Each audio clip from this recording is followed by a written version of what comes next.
दोस्तों, क्या आप जानते हैं कि ज्यादातर करोड़पति अमीर पैदा नहीं हुए थे, बल्कि उन्होंने खुद इतनी दौलत कमाई है। क्या आपने कभी सोचा कि आप भी दौलतमंद बन सकते हैं? मुझे यकीन है कि आपने एक बार तो जरूर सोचा होगा। तो आपके लिए गुड न्यूज ये है कि अगर आप अमेरिका के मिलियनियर्स को फॉलो करते हैं तो आप भी दौलत कमा सकते हैं। इस बुक में आप ये जानेंगे कि ज्यादातर मिलियनियर अपनी जरूरत से ज्यादा की लाइफ स्टाइल जीकर रिच नहीं बने।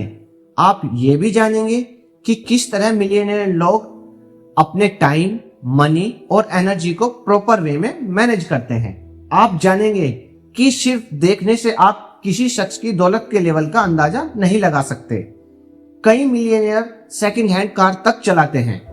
इस बुक में सबसे महत्वपूर्ण बात आप ये सीखेंगे कि जो माँ बाप अपने जवान बच्चों की जिंदगी में अनजाने में ही पैसों की मदद करते रहते हैं, वे अक्सर इन बच्चों को कमजोर और खर्चीले बना देते हैं, जिससे वे कभी खुद अपने दम पर अमीर नहीं बन पाते हैं। और हाँ, मोस्टली मिलियनियर बिना हिम्मत और रिस्क लिए बिना अमीर नहीं बने। अगर आप हमारे चैनल पर नए हैं तो चैनल को लाइक और सब्सक्राइब करें। अगर आपको ये वीडियो अच्छी लगे तो आप इसे शेयर भी कर सकते हैं। तो क्या आप भी दौलत कमाने के लिए तैयार हैं? अगर हाँ तो चलिए शुरू करते हैं। ये एक गलत सोच है कि सभी अमेरिकी करोड़पतियों को अपनी दौलत विरासत में मिली है, और ये भी कि सभी करोड़पति की तरह दिखते हैं और करोड़पति की जिंदगी जीते हैं। लेकिन अमेरिका में 10 में से 8 करोड़पति अपनी पहली जनरेशन के ही अमीर हैं। वे सेल्फ मेड हैं, यानी अपनी जिंदगी उन्होंने खुद बनाई है और बिना किसी विरासत के खुद ऊंचाई तक पहुंचे हैं। इनमें से ज्यादातर अपनी हैसियत के अंदर ही रहते हैं, जैसे सस्ते कपड़े पहनते हैं और अमेरिका में ही बनी कारों को चलाते हैं, जो ज्यादातर सेकंड हैंड होती हैं। और उनमें से काफी अमीर सालों से एक ही घर में रहते हैं। ज्यादातर अमेरिकी करोड़पति बस एक आम पड़ोसी की तरह ही होते हैं।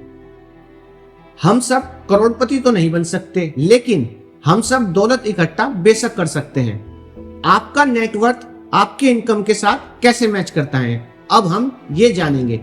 क्या आप PAW यानी कि प्रोडिजियस एक्यूमुलेटर ऑफ वेल्थ हैं, या AAW हैं यानी कि एवरेज एक्यूमुलेटर ऑफ वेल्थ, या फिर UAW यानी कि अंडर एक्यूमुलेटर ऑफ वेल्थ हैं। PAW दौलत को बढ़ाते हैं और उनके पास UAW से कम 4 गुना नेटवर्थ होता है। इन दो ग्रुप की कैरेक्टरिस्टिक को देखकर हम जान सकते हैं कि कुछ लोगों के पास अमीर बनने की काबिलियत है और कुछ के पास नहीं। आइए दो लोगों का कंपैरिजन करते हैं जिनकी उम्र और इनकम लगभग एक समान है। इससे हमें PAW और UAW के बीच के फर्क का कुछ अंदाजा हो जाएगा। जरा वेल्थ इक्वेशन को समझते हैं। Expected wealth is equal to 1/10 as into total annual income.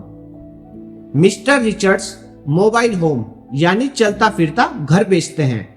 Wealth equation के हिसाब से उनकी टोटल प्रॉपर्टी अंदाजे से $451,000 की है। वो एक PAW है। उनकी असली प्रॉपर्टी की कीमत $1.1 मिलियन है। दूसरी तरफ मिस्टर फोर्ड एक वकील हैं। अंदाज से उनकी टोटल प्रॉपर्टी $470,000 की है, लेकिन उनकी असल टोटल प्रॉपर्टी सिर्फ $226,000 है। ये मिस्टर फोर्ड को UAW बनाता है।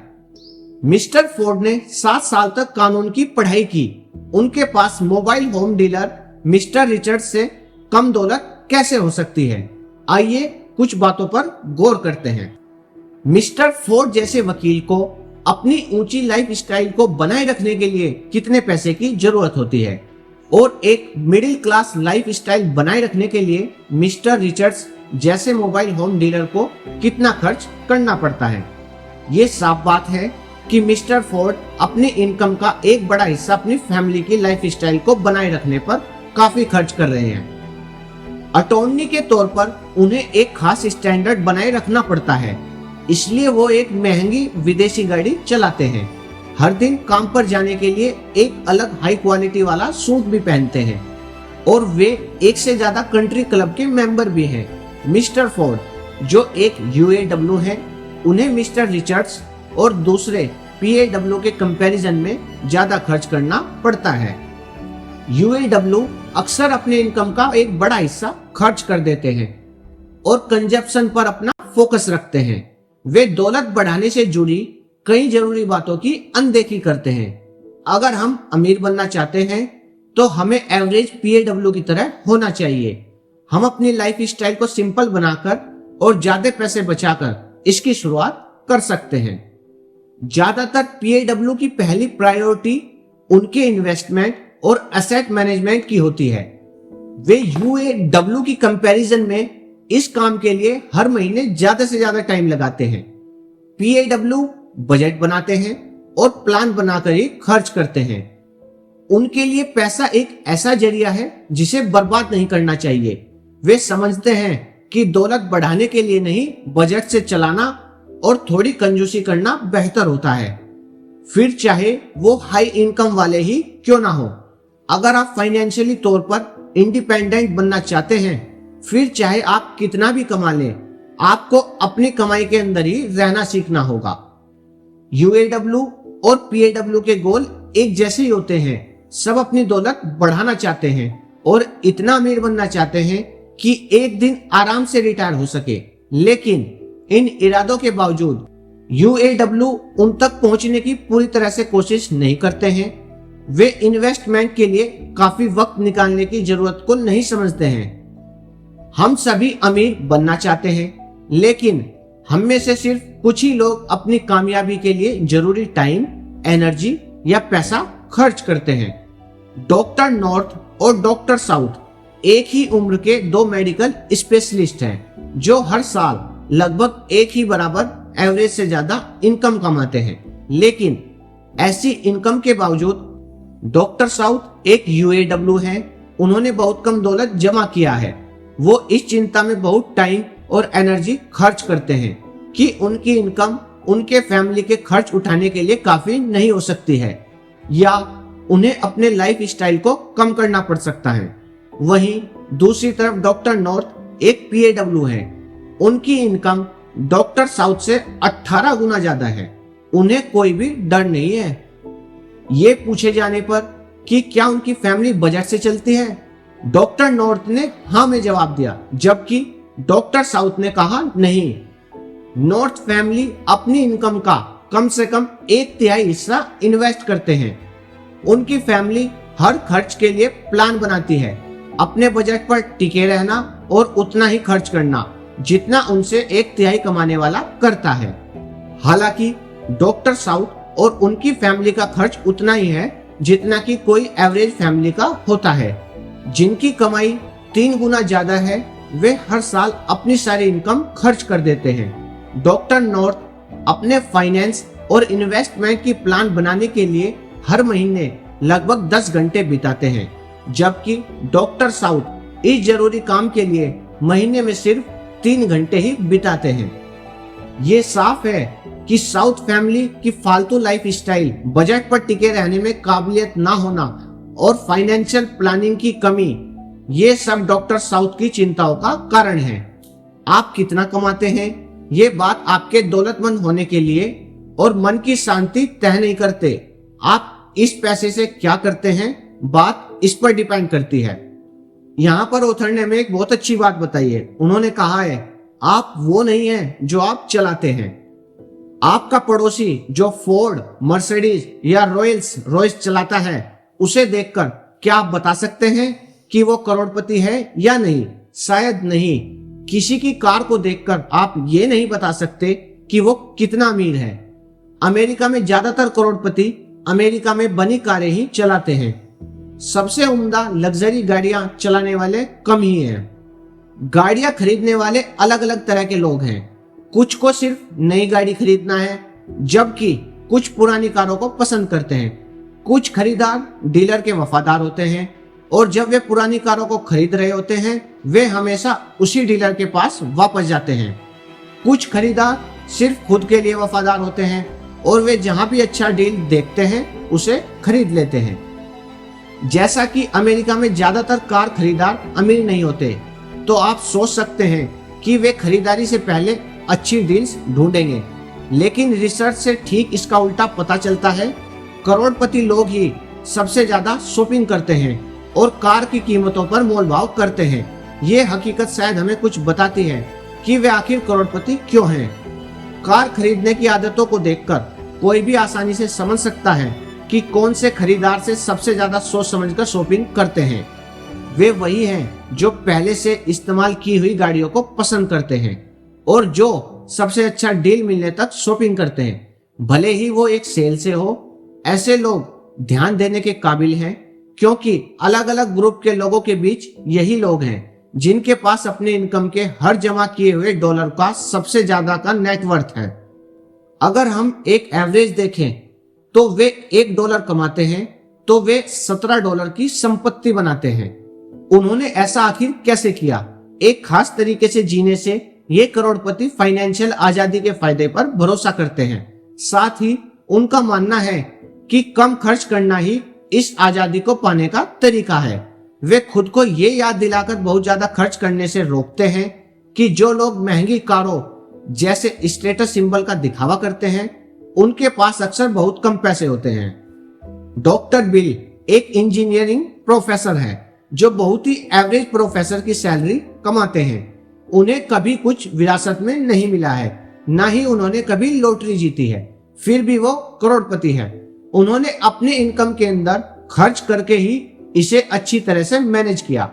डॉक्टर बिल उस ग्रुप से आते हैं जो इस्तेमाल किए गए गाड़ियां खरीदता है, जहां उन्हें सबसे अच्छा डील मिल सकता है। भले ही उन्होंने कितनी भी कंजूसी क्यों ना की हो, उन्होंने कभी भी अपने फैमिली को नजरअंदाज नहीं किया। उन्होंने अपने बच्चों के कॉलेज की पढ़ाई भी पूरी कराई और उनकी फैमिली एक अच्छी मिडिल क्लास एरिया में रहती है। जब तक आप काफी अच्छी इनकम कमा रहे हैं, तब तक आप भी अमीर बन सकते हैं। बस उन पुरानी कार खरीदार जैसे ही बनिए जो सोच समझकर ही खरीदारी करते हैं। उनका मानना है कि हाई सोशल स्टेटस होने से अच्छा है फाइनेंशियल फ्रीडम। आखिर आप वो नहीं हैं जो आप चलाते हैं। अगली टर्म ऑथर ने बताई है economic outpatient care. Economic outpatient care एक ऐसा शब्द है जो ऑथर ने अमीर माँ बाप का अपने बड़े हो चुके बच्चों को पैसे देने वाली बात के लिए कही है। इकोनॉमिक आउटपेशेंट केयर का मतलब है अपने बच्चों को सब्सिडी देना भी हो सकता है, जैसे कि बड़े हो चुके बच्चे को किराए पर घर पर रहने की परमिशन देना, मेडिकल खर्च देना या अपने पोते की स्कूल फीस भरना। इसका मतलब ये भी हो सकता है कि फैमिली बिजनेस में खास तौर पर अपने बच्चों या उनके रिश्तेदारों के लिए नौकरी के अवसर पैदा करना।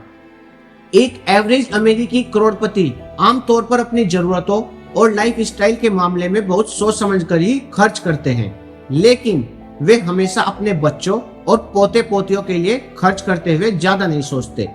वे अक्सर अपने बच्चों के बड़े हो जाने के बावजूद उन्हें पैसों से हेल्प करने के लिए हमेशा तैयार रहते हैं। कभी कभी इसके भी नतीजे होते हैं। जो माँ बाप अपने बच्चे को ईओसी देते हैं, अपने ही बराबर के उम्र और इनकम वाले उन माँ बाप के कंपैरिजन में काफी कम दौलत होती है, जिनके बच्चे फाइनेंशियली इंडिपेंडेंट हैं और जितना पैसा वो अपने बच्चों में लगाते हैं उतना ही कम वे खुद के लिए जमा कर पाते हैं। असल में ये बार बार साबित होता है कि वो पैसा खर्च करना बहुत आसान होता है जिसे आपने खुद नहीं कमाया हो। लेकिन इसका मतलब ये नहीं कि अमीर घरों के सभी बच्चों का UAW बनना तय है। जो लोग ऐसे बन जाते हैं उनके माँ बाप आमतौर पर एक ऐसी लाइफ स्टाइल का खर्च उठाने में उनकी हेल्प करते हैं जो वे अपने दम पर नहीं कर पाते।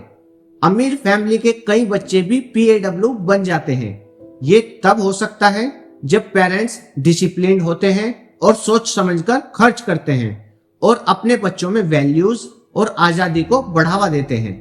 आखिर में इससे कोई फर्क नहीं पड़ता कि PAW के पेरेंट्स के पास बहुत सारा पैसा था या फिर नहीं।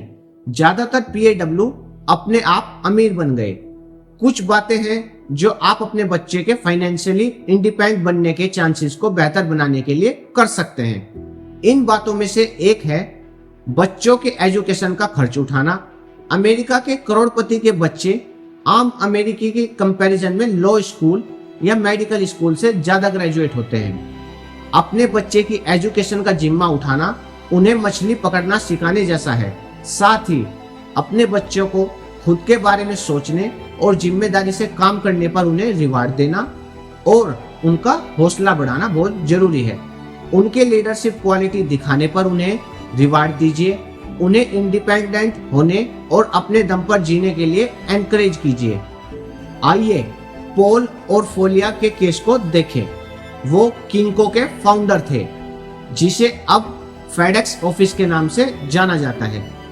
जब वो अपना बिजनेस शुरू करने की कोशिश कर रहे थे तो पॉल को अपने पिताजी से सिर्फ एक ही मदद मिली, वो था उनके पिताजी के सिग्नेचर।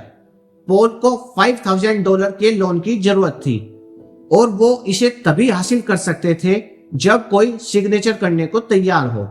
पॉल और कुछ दोस्तों ने किराए के गैरेज से अपना बिजनेस चलाया।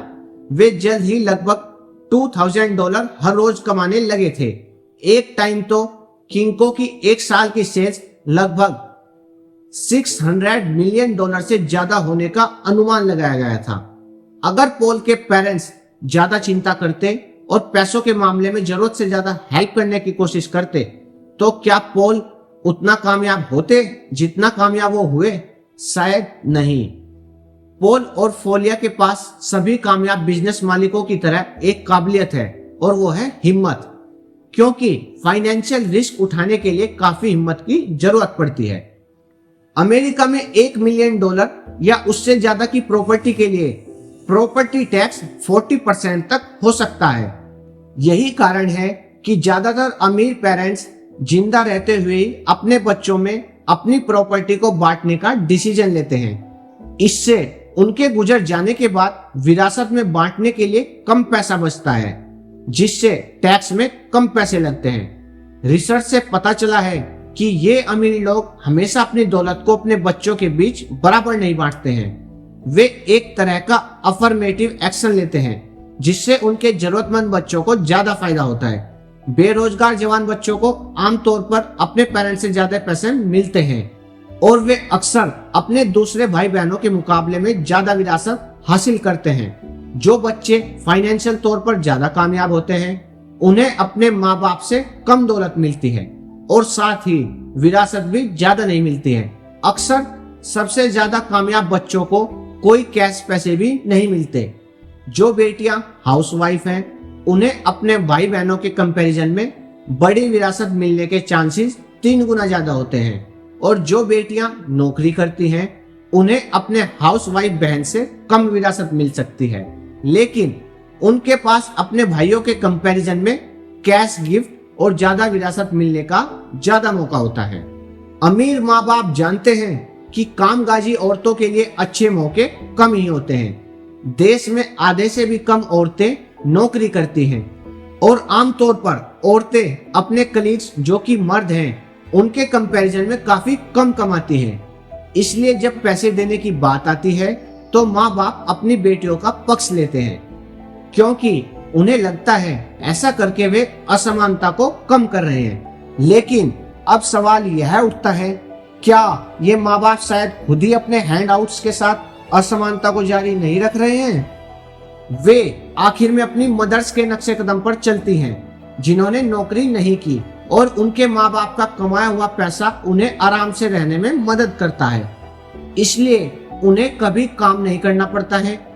क्या इससे ये शायद साफ नहीं हो जाता कि मर्दों के मुकाबले फाइनेंशियली एक्टिव कम औरतें क्यों हैं? 2 बहनों सारा और एलिस का केस ये साबित करता है कि जो माँ बाप अपने बच्चों के बड़े हो जाने के बाद भी फाइनेंशियली हेल्प करते हैं वे हमेशा उन पर एहसान नहीं करते हैं। सारा एक PAW है जो 50 की उम्र में खुद की मेहनत से करोड़पति बनी, जिनकी टोटल प्रॉपर्टी उनकी सालाना सैलरी से बहुत ज्यादा है। उनके माँ बाप अमीर थे, लेकिन जब वो एक यंग औरत थी तो उनके पिताजी ने उन्हें फाइनेंशियल तरीके से अलग कर दिया था। उनका मानना था कि औरतों को एजुकेटेड होना चाहिए, शादी करनी चाहिए, बच्चे पैदा करना और घर संभालना चाहिए। ये वो नहीं था जैसा सारा चाहती थी। वहीं दूसरी तरफ सारा की बहन एलिस अपने पिता की इच्छा से जीने में खुश थी और एक हाउसवाइफ बन गई।